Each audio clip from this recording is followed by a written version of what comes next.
একটি সবচেয়ে খারাপ যে নোংরা অশ্লীল যে অনেকগুলো কাহিনী রয়েছে তার মধ্যে যে গরুর গোবর অথবা মূত্র পান করা। হিন্দু ধর্মে এই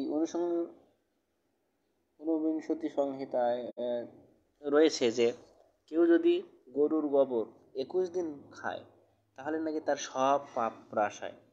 আসুন আমরা আজকে এই বিষয়ে আপনাদের দেখাচ্ছি।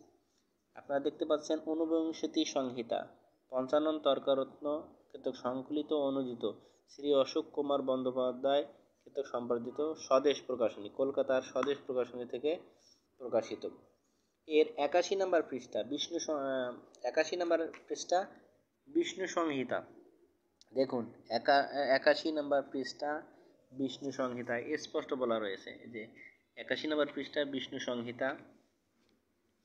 দেখুন, গোময় অর্থাৎ গরুর গোবরের সহিত বহির্গত জবের যাবক ওইরূপে 61 দিন পান করলে সকল পাপ বিনষ্ট হয়।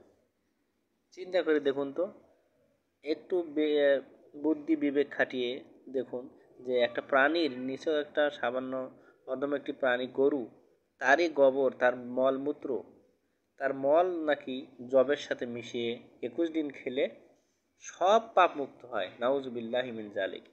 হিন্দুদের একটি বর্বর এবং নিম্নজাত শ্রেণীর যে আইন বিধানগুলো রয়েছে তার মধ্যে এটি হচ্ছে একটি অন্যতম বিধান যে গরুর গোবরের সাথে জব মিশিয়ে 21 দিন খাওয়া লাগবে। 21 দিন খেলে কি হবে দেখুন, সকল পাপ অর্থাৎ আপনার বান্দার সম্পর্কিত, স্রষ্টা সম্পর্কিত সামাজিক যত পাপ আছে সব পাপই এখানে যেহেতু বলা আছে সকল পাপ বিনষ্ট হয়, তার মানে গরুর গোবর 21 দিন খেলে তাদের যুক্তি, তাদের কথা অনুযায়ী, তাদের বিষ্ণু সংহিতা অনুযায়ী সব পাপে বিনষ্ট হয়। হ্যাঁ, এটা কি কোনোদিন কোনো আইন হতে পারে? এটা কি কোনো স্রষ্টার বিধান হতে পারে? এটা কি কোনো ধর্ম হতে পারে? এটা কি কোনো নিয়ম হতে পারে?